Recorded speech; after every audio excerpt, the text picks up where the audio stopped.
YouTuber Elvish Yadav की रात jail में गुजरी। कल सूरजपुर कोर्ट में एल्विश यादव को पेश किया गया था। एफएसएल की रिपोर्ट आने के बाद एल्विश एविडेंस इकट्ठे किए थे पुलिस ने।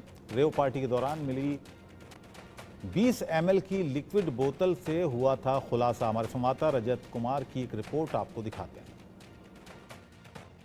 यूट्यूबर एल्विश यादव की रात जेल में ही गुजरी। सोचिए, जो कि गुड़गामा और हरियाणा का अपने आप को बहुत बड़ा शहंशाह मानता था ना, और जिस तरीके से वो सोशल मीडिया पर अगर किसी भी व्यक्ति के सम्मान पर ठेस पहुंचाने से पहले सोचता नहीं था, तो नोएडा पुलिस ने पूछताछ के लिए बुलाया था। उसके बाद कल यूट्यूबर एल्विश यादव को कोर्ट पेश किया गया। उसके बाद 14 दिन की न्यायिक हिरासत में भेज दिया। हम कोर्ट के बाहर मौजूद हैं, आप देख सकते हैं। इसी कोर्ट में कल नोएडा पुलिस ने एल्विश यादव को पेश किया था। जब वो जज साहब थे, उनके सामने एविडेंस पेश किए, तो उसके बाद कहीं ना कहीं जब रविवार का दिन था, तो पुलिस और जो एविडेंस थे उसके आधार पर जो सीजीएम थे, उन्होंने एल्विश यादव को 14 दिन के लिए जेल भेज दिया है। तो कहीं ना कहीं मुश्किलें हैं वो एल्विश यादव की बढ़ना शुरू हो चुकी हैं, जो कि गांजा से लेके तमाम जो जहरीले सांप से लेके और भी अन्य जो व्यापार किया करता था।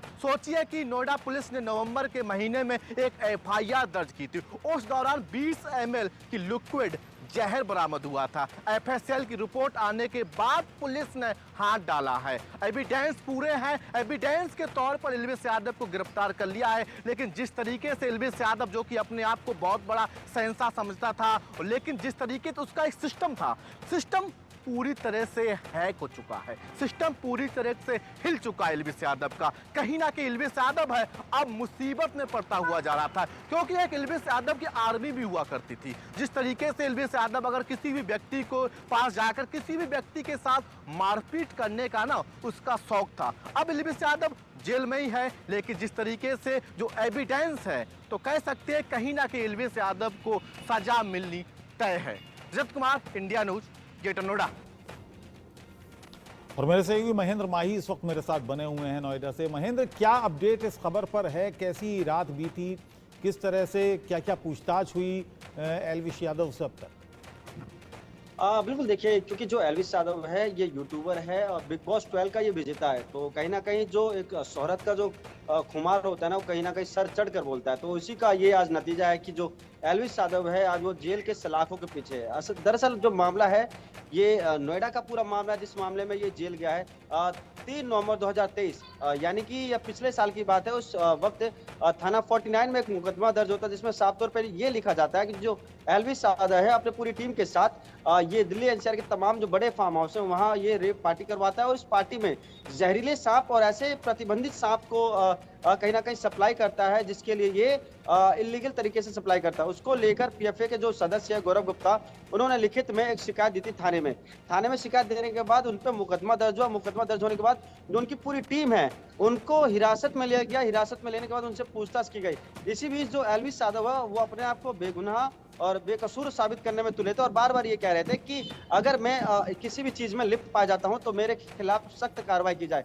वहीं तकरीबन 13 नवंबर को नोएडा पुलिस एल्विश यादव को नोएडा बुलाती है पूछताछ के लिए, जिसमें वो वापस तो चले जाते हैं, मगर उसके बाद जो एक 20 ml की डिबिया पार्टी के दौरान जो मिली थी पुलिस को, वहां उसमें सांप का जहर था। ये कंफर्म करने के लिए वो रिपोर्ट, वो जो डिबिया है जयपुर के एफएसएल रिपोर्ट में भेजी गई, जो कि जब रिपोर्ट आई तो बड़ा चौंकाने वाला मामला। तो उस डिबिया में साफ तौर पे जाहिर था कि जो डिबिया में जो लिक्विड है वो कोबरा, यानी कि सोचिए जो कोबरा जो सांप होता है उसका जहर ये अपने पार्टी में क्या कर रहे थे, क्यों इसका इस्तेमाल कर रहे थे। जब एक्सपर्ट से हमने बात की तो पता चला ये जो कोबरा का जहर होता है कहीं ना कहीं नशे के लिए इस्तेमाल किया जाता है, जो कि खतरनाक भी होता है स्वास्थ्य के लिए।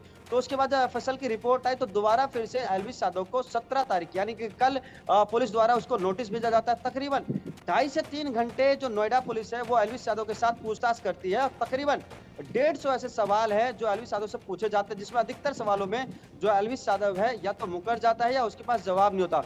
दूसरी सबसे अहम बात, इस खबर को सबसे ज्यादा अगर कोई प्रमुखता से चला रहा था, इंडिया न्यूज चला रहा था, बार बार ये दिखा रहा था कि 3 महीने बीत जाने के बावजूद भी, यानी कि नवंबर का जो मामला है 2023 नवंबर का मामला है, 2024 की शुरुआत हो चुकी है और जनवरी फरवरी निकल चुके हैं। 136 दिन का जो गैप है वो निकल चुका है, मगर उसके बावजूद भी जो नोएडा पुलिस है हाथ पे हाथ धरकर बैठी है और एल्विश यादव को पूछताछ के लिए नहीं बुला रही।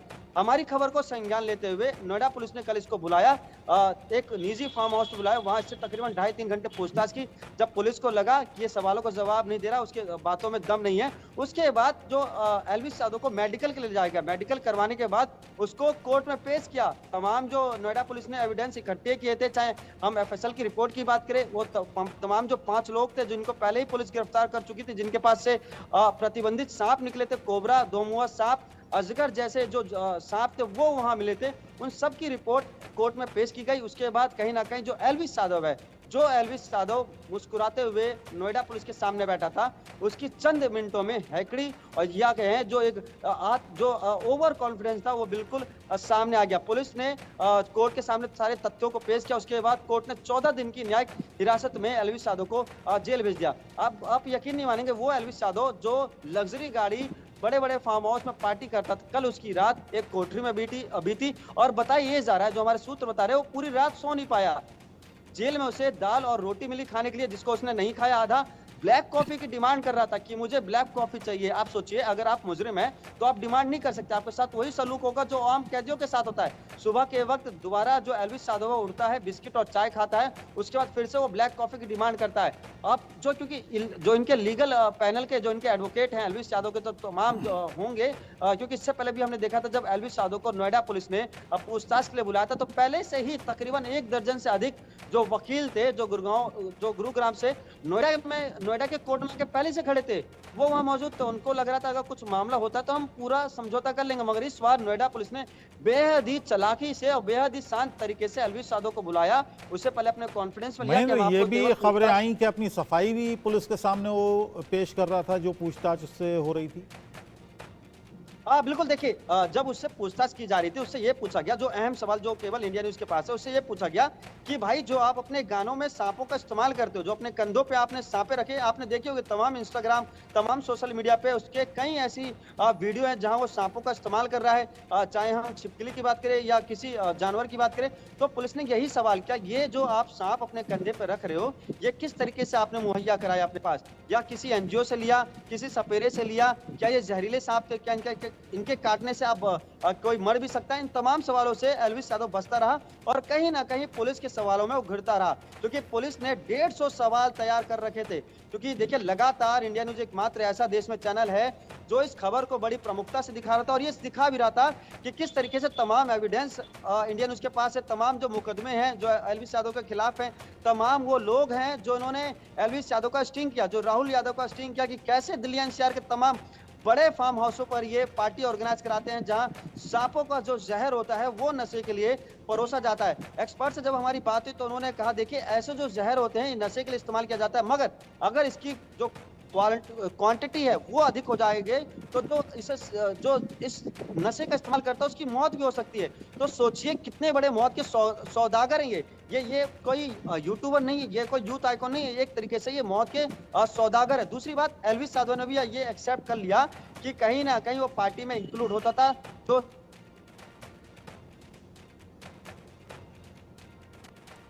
महेंद्र अनम्यूट कीजिए, माइक आपका म्यूट हो गया है, अनम्यूट कीजिए। बिल्कुल, देखिए इसमें एल्विस यादव ने भी पुलिस के पूछताछ में ये एक्सेप्ट किया कि हाँ नोएडा एनसीआर के तमाम जो पार्टी होती हैं, जो रेप पार्टी होती है, जो कि पूरी तरीके से इलीगल है, वो ये पार्टी ऑर्गेनाइज कराता था अपनी पूरी टीम के साथ। राहुल यादव जो इसका पार्टनर है, जो कि गौरव गुप्ता जो पीएफए के सदस्य है, सारा मामला उन्होंने उठाया, उन्होंने पूरा इनका स्टिंग किया। स्टिंग करते उन्होंने बताया किस तरीके से जो राहुल यादव है, जो एल्विस यादव है और जो इनकी पूरी टीम है, पूरे एनसीआर में रेप पार्टी करवाती है, जहां जहरीले सांप को का मुहैया कराया जाता है। ऐसे प्रतिबंधित सांप है जो भारत में बिल्कुल विलुप्त हो गए हैं, वो सांप तक मुहैया कराया जाता है। और इनकी आप ऑडियो क्लिप में आप सुनेंगे तो ऐसी साफ तौर पे कहते हैं कि किसी चीज का कोई डर नहीं है, हमारी सेटिंग ऊपर तक है। तो सोचिए कहीं ना कहीं जो ये आला अफसर होते हैं, जहां ये जैसे बताया गया कि छतरपुर इलाके में सबसे ज्यादा इनकी पार्टी ऑर्गेनाइज की जाती है, तो वहां कहीं ना कहीं अधिकारियों पे भी सवाल खड़े होते हैं कि इतनी बड़ी अगर कोई पार्टी कर रहा है, रेप पार्टी कर रहा है, वहाँ विदेशी लड़कियां आती हैं, वहाँ नशे का पूरा खेप परोसा जाता है, ऐसा नशा जिसको अगर आप अधिक मात्रा में लेंगे तो कहीं ना कहीं आपकी मौत हो सकती है।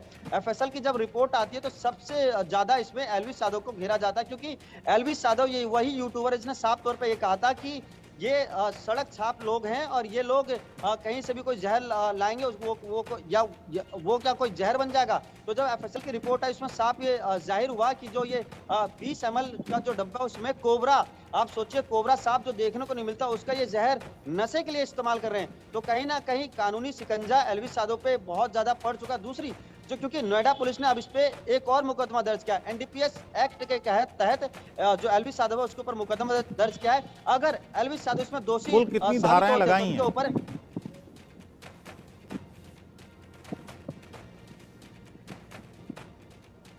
महेंद्र, कुल कितनी धाराएं लगाई हैं, कितनी धाराओं में मुकदमे दर्ज हुए हैं?